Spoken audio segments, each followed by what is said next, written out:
అల్లు అర్జున్కు తెలంగాణ ప్రభుత్వానికి మధ్య ఏర్పడిన వివాదం ఇప్పట్లో ఈరోజు 2 రోజుల సమస్య పరిస్థితి కనిపించడం ఇది దీర్ఘకాలికంగా దీని ప్రభావం అయితే స్పష్టంగా ఉంటుంది అన్న అభిప్రాయం అయితే కలుగుతోంది. తెలంగాణ ప్రభుత్వం కావచ్చు, పోలీసులు కావచ్చు, స్పందిస్తున్న తీరు ఇప్పుడు మంత్రి కోమటిరెడ్డి వెంకటరెడ్డి కూడా మాట్లాడారు, మళ్ళీ పోలీసు అధికారులు మాట్లాడారు, డీజీపీ స్పందించారు.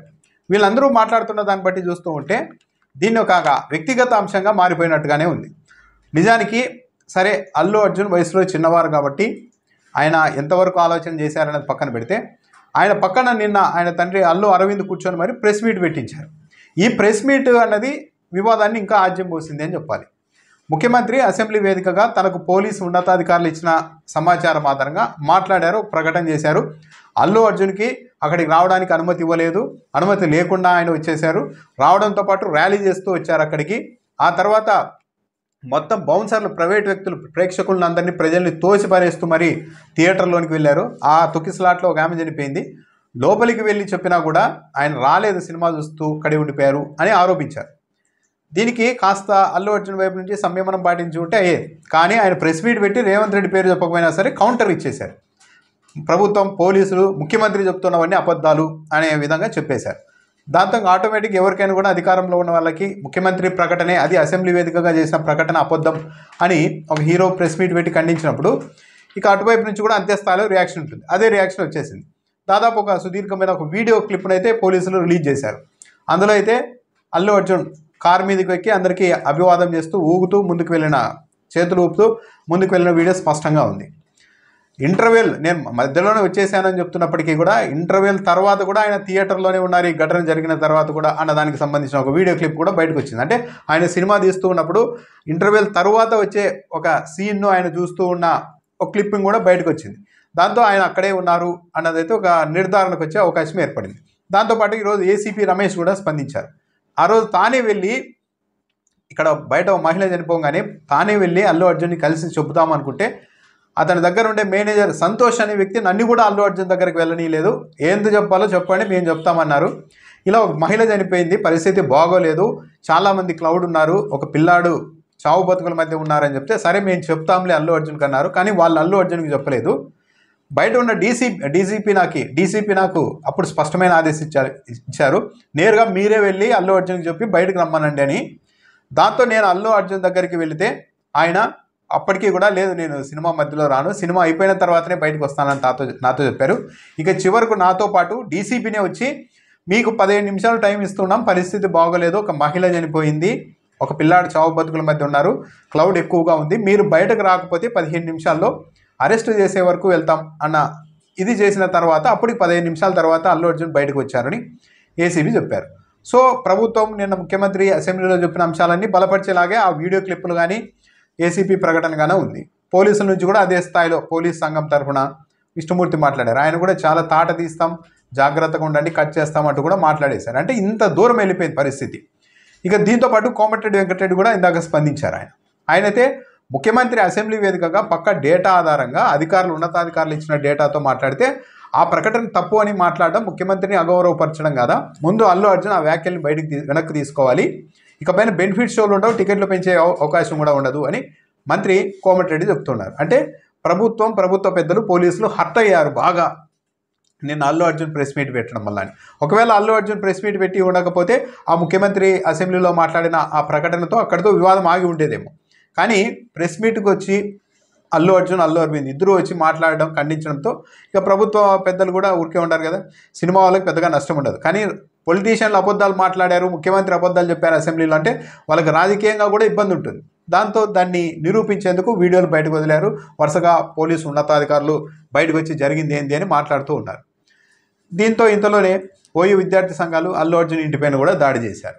₹1 కోటి నష్టపరిహారం ఇవ్వాలి, రేవతి కుటుంబానికి అన్ని విధాలా ఆదుకోవాలి, అల్లు అర్జున్ కారణంగానే ఆమె చనిపోయింది అని వాళ్ళు కూడా ఇంటి మీదకి వెళ్ళి అక్కడ పూల గుండీలు పగలగొట్టి నినాదాలు చేసే వరకు పరిస్థితి వెళ్ళింది. అయితే ఇక్కడ పోలీసులు బాగా హర్ట్ అయ్యారు అన్నదైతే పోలీస్ సంఘాల తరఫున పోలీసు అధికారులు మాట్లాడినప్పుడు కూడా అర్థమవుతుంది. ఈ సినిమాను చూసినప్పుడు ఎవరికైనా కూడా కొందరికి ఇబ్బందికరంగానే అనిపిస్తుంది, మరీ ముఖ్యంగా పోలీసులకైతే. ఇప్పుడు సాధారణంగా సినిమాని సినిమాగా చూడాలి అని చెప్తూ ఉంటారు.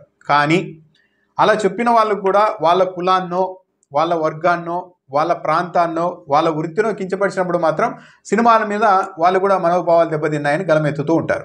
ఇప్పుడు అల్లు అర్జున్ సినిమా ఈ పుష్ప 2 చూస్తే పోలీసుల్ని మరీ జోకర్లుగా చూపించే ప్రయత్నం అయితే చేశారు.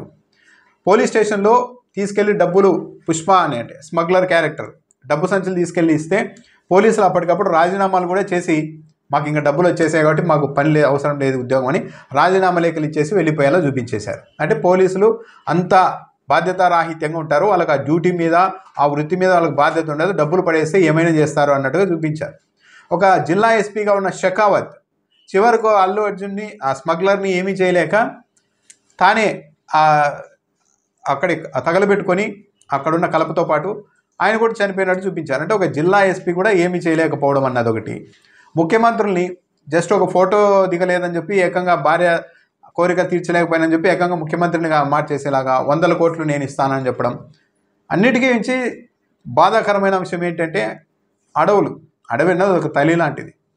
100,000 టన్నుల ఎర్రచందనాన్ని సవాల్ చేసి మరీ పోలీసులకు ఒక పలానా టైంలో నేను దాటిస్తా చూడండి బార్డర్ అని చెప్పి మరి ఒక స్మగ్లర్ అన్ని వేల టన్నుల కలపను ఎర్రచందనాన్ని తరలించేలా చూపెట్టడం, ఆ క్యారెక్టర్ని ఒక హీరోలాగా ఎలివేట్ చేయడం సినిమాలో, ఇవన్నీ చూసే వాళ్ళకైతే ఇబ్బందికరంగానే అనిపిస్తాయి. కాస్త కన్సర్న్ ఉన్న వాళ్ళు ఎవరైనా కూడా సొసైటీ యాంగిల్లో చూసినప్పుడు కన్సర్న్ ఉన్న వాళ్ళకి ఎవరికైనా కూడా కాస్త ఆందోళన కలిగిస్తుంది. ఒక పెద్ద స్టార్ ఐకానిక్ స్టార్ని కూడా పెట్టుకొని ఇలాంటి సినిమాలు తీయడం వల్ల మరీ ముఖ్యంగా యూత్ ఏమవుతారు అన్న భయం అయితే ఉంటుంది. పోలీసుల్ని మరీ అంత దారుణంగా ఈ సినిమాలో చిత్రీకరించడం అన్నది నిజంగానే చూసిన పోలీసులకు కోపం వచ్చి ఉంటుంది. నన్ను అరెస్ట్ చేసేకి వచ్చినప్పుడు బట్టలు కూడా మార్చుకునేందుకు అవకాశం లేదని అల్లు అర్జున్ చెప్పారు. బహుశా అక్కడికి వెళ్ళిన పోలీసులు ఈ సినిమాను ముందే చూశారేమో, బాగా హర్ట్ అయి ఉంటారు ఈ సినిమాను చూస్తే. ఎందుకంటే అంత దారుణంగా ఒక జోకర్లలాగా చేతకాని వాళ్ళలాగా పోలీస్ డిపార్ట్మెంట్ని మొత్తం చూపించారు. దానివల్ల వాళ్ళకు బాధ కలుగుతుంది కూడా. అందుకే ఈరోజు పోలీసు తరఫున మాట్లాడిన ఒక అధికారి కూడా చాలా సీరియస్గానే అల్లు అర్జున్కి వార్నింగ్ ఇచ్చారు. అయితే ఇక్కడ గమనించాల్సింది ఏంటంటే పొలిటికల్ యాంగిల్ కూడా కనిపిస్తున్నాయి. అనవసరంగా ఈ సినిమా వాళ్ళ దాంట్లోకి రాజకీయ పార్టీలు వాళ్ళ అభిమానులు వేలు పెట్టి ఇబ్బంది పడుతున్నారా అనిపిస్తుంది. గతంలో ఇదే పుష్పకు సంబంధించి పుష్ప 1 రిలీజ్ అయినప్పుడు వైసీపీ అధికార ప్రతినిధులే టీవీ ఛానల్లో పుష్ప సినిమాలో మొత్తం విలన్లందరినీ రెడ్లుగా పెట్టారు, రెడ్లందరినీ ఒక స్మగ్లర్లుగా విలన్లుగా చిత్రీకరించారు ఈ సినిమాలో. కాబట్టి మేము ఆ సినిమాను బహిష్కరిస్తున్నామని వైఎస్ఆర్ కాంగ్రెస్ పార్టీ అధికార ప్రతినిధులు బహిరంగంగా చెప్పారు. ఆ సమయంలో వైసీపీ శ్రేణులంతా పుష్ప సినిమాను ట్రోల్ చేశారు, దీన్ని చూడొద్దండి అని కూడా పిలుపునిచ్చిన వాళ్ళు ఉన్నారు. కానీ ఎప్పుడైతే మొన్న ఎన్నికల సమయంలో నంద్యాలకు వచ్చి వైసీపీ అభ్యర్థి తరఫున అల్లు అర్జున్ పార్టిసిపేట్ చేశారన్న తర్వాత వైసీపీ వాళ్ళంతా ఇప్పుడు ఈ సినిమాను సమర్థించే పనిలో ఉన్నారు. నిజానికి ఈ సినిమాలో కూడా పుష్ప 2లో కూడా విలన్లంతా రెడ్డి సామాజిక వర్గం వారే. కొత్తగా ఇంట్రడ్యూస్ అయిన విలన్ క్యారెక్టర్లు కూడా రెడ్డి క్యారెక్టర్లే.